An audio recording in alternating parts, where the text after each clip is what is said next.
Yan, good morning mga idol. Morning. Kamusta na kayo mga idol? Alam niyo ba nung nakaraang araw, kung napanood niyo yung una kong video na nandun kami sa Bataan,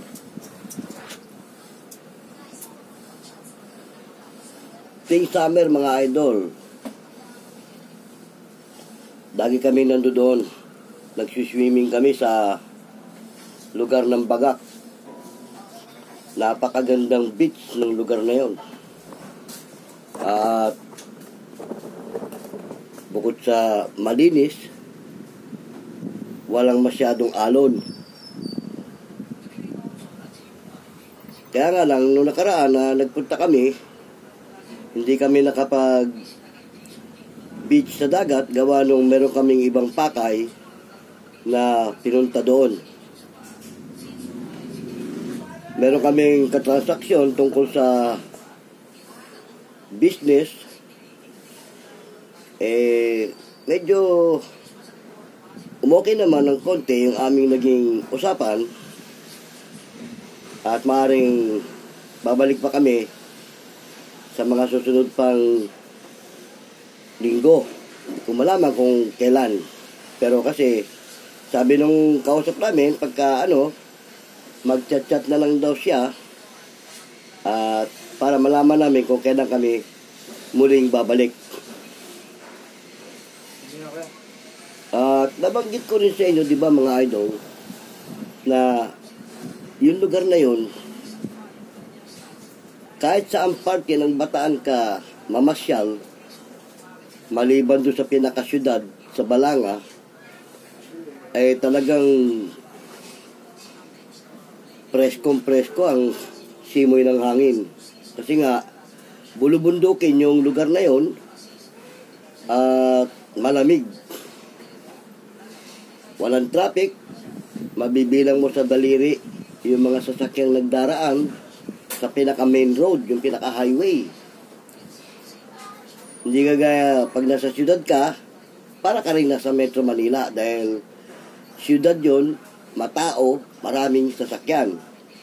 Ngayon, kung babaybayin mo na papunta sa mga parting mga barabarangay nila o sa mga municipality, tulad ng pinupuntahan namin, Municipality of Pilar, ilan ang barangay nandoon? Sa bawat barangay, malalayo distansya mga idol. Kilometro, pagitan. Hindi kagaya dito sa syudad, ang mga barangay dikit-dikit. Wala pa 1 kilometro, hindi kalahating kilometro, wala eh. Pero doon, payat ang 2 kilometro distansya ng bawat barangay. At ang lalawak ng saklaw.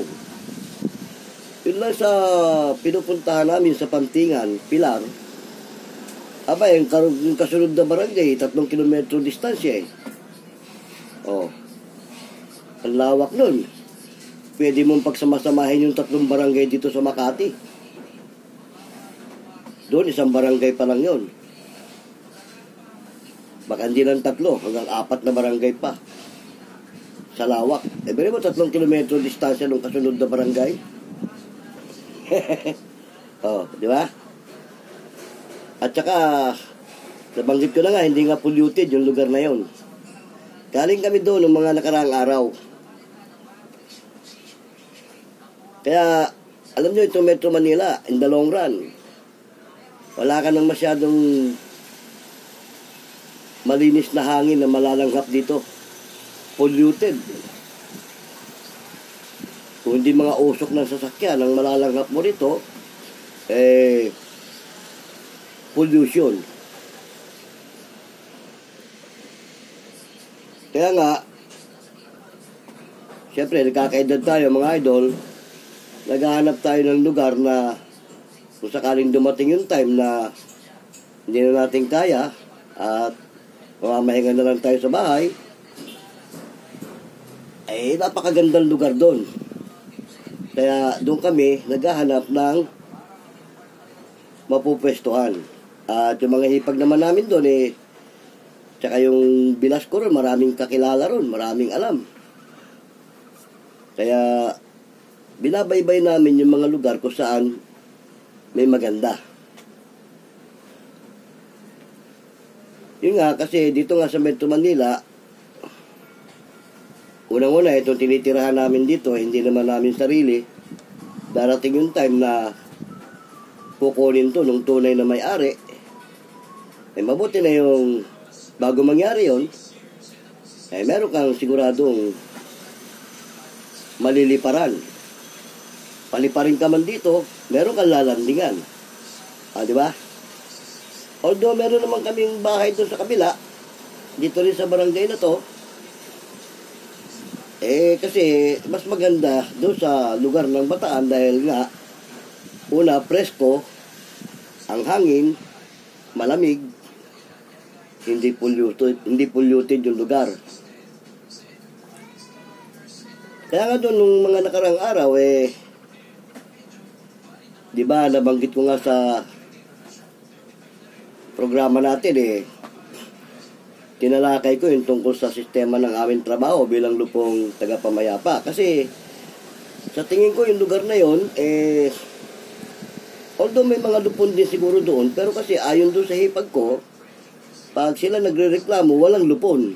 Rekta sila sa barangay captain. Which is, yun naman talaga. Bago bumagsak sa lupon, barangay captain muna. Ngayon, tinanong ko nga kung may mga lupon doon, wala silang masabi kung may lupon sila o ano. Basta, pag may kaso doon, barangay captain lang ang umaharap. Yung nga, tinalakay ko yun para malaman naman ng mga tigaro na ang mga lupon, tagapamayapa o yung tinatawag na barangay justice system, mahalaga. Lalo sa mga parting syudad. Siguro sa parting Balanga, sa mga syudad o sa Marabeles, may mga lupon talaga ron sa bawat barangay. Pero kasi sa mga parting liblib na lugar na, gaya ng pinupuntahan namin, talagang probinsya ang dating at kung hindi ka nga sanay sa probinsya, maboboring ka ron. Dahil pagdating ng gabi ron, wala na. Pag magtatakip silim na ron, tahimik na yung lugar na yun. Kahit nga hindi pa gabi, mga alas 7, alas 8, akala mo gabing-gabi na. Hindi ka gaya dito sa Metro Manila, alas 12, alauna, makikita mo pa yung mga tao naglaganap pa sa kalye. Doon, wala ka na makikita maglalakad sa mga ganong oras. Kasi kung may mga trabaho man, yung mga tao doon, lalo sa syudad nagtatrabaho, parting Balanga o parting Marabeles, nagbo-board na sila sa lugar na yon. Doon na sila. Kung maliban na, doon sa mga may sariling sasakyan, kaya karamihan nga doon, di motor Pagaya ng pamangkin ko, yung anak ng hipag ko, sa Balanga yata sila nagtatrabaho. Umuwi yung mga 11 ng gabi. May sarili siyang motor. Doon naman, kahit gaano kalayo yung babaybayin mo, galing ka ng syudad, kung may sarili kang sasakyan, ang bilis ng biyahe, wala naman traffic Paglabas mo ng Balanga, papasok ka na ng mga municipality, wala nang traffic dyan. Pero naobserbahan ko nung mga nakaraan na nandoon kami. Kung dito sa atin, sa Makati, meron tinatawag na one-side parking at saka meron dito tinatawag na towing system o yung clamping. Doon meron din. Kasi yung motor nung pamangkin ko na nakabalandra, may sidecar yung motor pero hindi pang biyahe. Ano lang, kumbaga, pang ano lang nila yon, pang sariling gamit. Nakabalandra doon sa may dalawang motorcycle unit na nag-ikot. Sinita yung motor. Ako nandun sa may terrace, sa may labas. Nilapitan ko, tinanong ko, para saan yan bro? Naka-motorcycle. Sabi niya, Brad, kanino to? Sabi ko sa pamangkin ko, kung maluwag naman yung area, pakipasok-pasok naman, wag dito sa kalsada. Bawal yan. Pakisabi na lang. ang ganda ng sistema nila ron, meron silang dissemination campaign. Bago tuluyang i-clam yung sasakyan mo o bago tuluyang i-reker, papasadahan ka muna nila at magwa-warning. Tama naman yon, yung tinatawag na dissemination campaign sa pagpapatupad ng anumang uri ng ordinansa. Maganda yung ginagawa nila. Dito sa Makati, wala nun. Pag-ikot ng mga clamping, bahala ka dyan. Pag inabot yung sasakyan mo, wala nang pakipakiusap, ikaklam yan. Oo, malimit mangyari dito. May bisita kami. Split seconds lang nasa loob eh. Ikinlam yung motor eh. Although mali naman kasi, wala siya doon sa tinatawag na one-side parking. Pero siyempre, hindi naman alam ng tao na ganun. Nakiusap, hindi pinakinggan. Kahit nga ako, nakiusap na ako. Ganun, katindi dito. Kasi dito, pera-pera labanan eh. Sa totoo lang, huwag magagalit yung mga nagtaklam na yan. Pero sa lugar ng Bataan, dissemination muna. Wawarningan. Tinatanong kung kanino.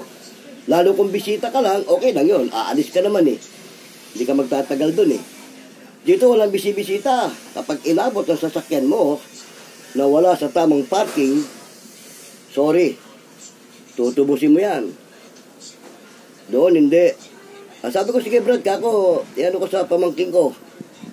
Ngayon, lumabas yung hipag ko, yung nanay. Sabi ko, yung motor daw, sabi, pasok-pasok dito. Tinawag si Marlon, yung pamangking ko. Puro sabon nga yung pamangking ko, napilitan lumabas eh.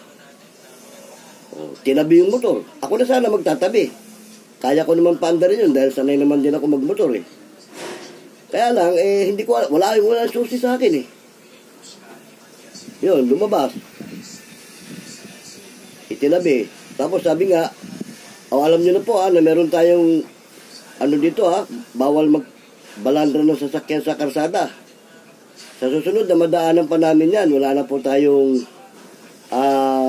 dapat i-alibay. Which is, tama. Dahil nagsabi na nung nakaraan eh. Ganon sana. Hindi, dito iba. Pag-ikot na mga yan. Bahala ka na sa buhay mo dyan. Basta tutubusin mo yan. Pera-pera nga eh. Iba. Malaki ang pagkakaiba. At saka kasi doon, palibasa yung mga enforcer doon, mga doon, talagang disiplinado. Oo. Kumbaga, tapat sa bureau at nasa tamang sistema. Yun, kaya nung gabi, napag-usap-usapan nila roon, huwag na kayo magpa-parking sa labas. At kung kasi nga naman, doon, karamihan ng mga bahay doon, maluluwag yung area na pwede talagang ipasok yung sasakyan. Hindi naman kagaya dito sa Makati. Dito nga sa Makati, sabagay, hindi mo rin masisisi mga clamping at saka mga nagtotowing. Paano yung bili ng sasakyan? Wala namang garahe. Nakabalanda sa karsada. Kaya nga, nagkaroon ng one-side parking. Pag wala ka doon sa parking side na pinahintulutan, sorry ka. Ikaklam talaga yan. Buti nga ngayon, kinaklam na eh. Dati tinotowing eh. Pero kung papipiliin tayo sa clamping at saka doon sa towing, mas maganda na yung clam. Nasisiguro mo, nandyan lang yung sasakyan mo, nakaklam. Pag tinowing, dinala sa impounding area, nako. Diba, marami na nga nagreklamo niya na dinala sa impounding area eh. Nung tutubusin eh, kinahoy na yung mga pyesa. Kaya marahil, siguro, pinatupad na nila yung clamping. At mas safety naman ang sasakyan mo nun. Although, tutubusin mo, magbabayad ka. Ang disadvantage lang ng clamping, kung halimbawa may bisita ka, hindi alam yung sistema at hindi mo rin naipaliwanag at hindi mo naman nakita kung saan pinarada ng bisita mo yung sasakyan niya, ayun ang mabigat doon. Ang sana naman, kung bisita lang at hindi naman taga-tiga roon, huwag naman ganun ika-clamping agad Siguro naman yung mga enforcer natin dito, yung mga ano natin, alam naman nila yung talagang nakapirmi o yung bisita lang eh. Walang pakipakiusap dito. Hindi ka nga sa mga ganong syudad at ganong parting probinsya, lalo't bisita lang, ine-exempt nila yun. Kasi pag bisita nga naman, di naman magtatagal yan eh.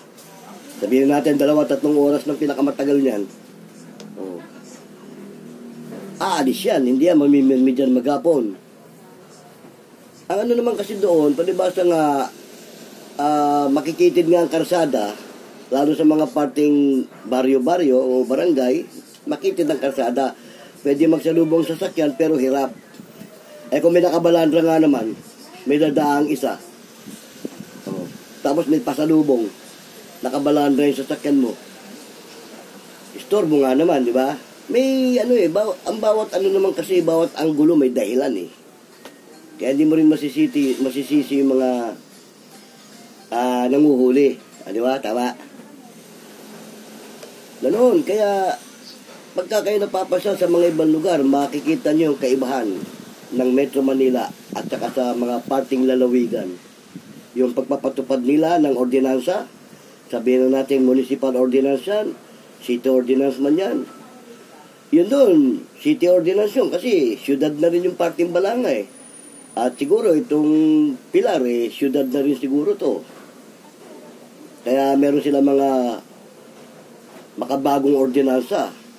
Yung inadapt lang naman nila yung ganong ordinansa, dito rin sa Metro Manila nila ina-adapt yan eh. Oo.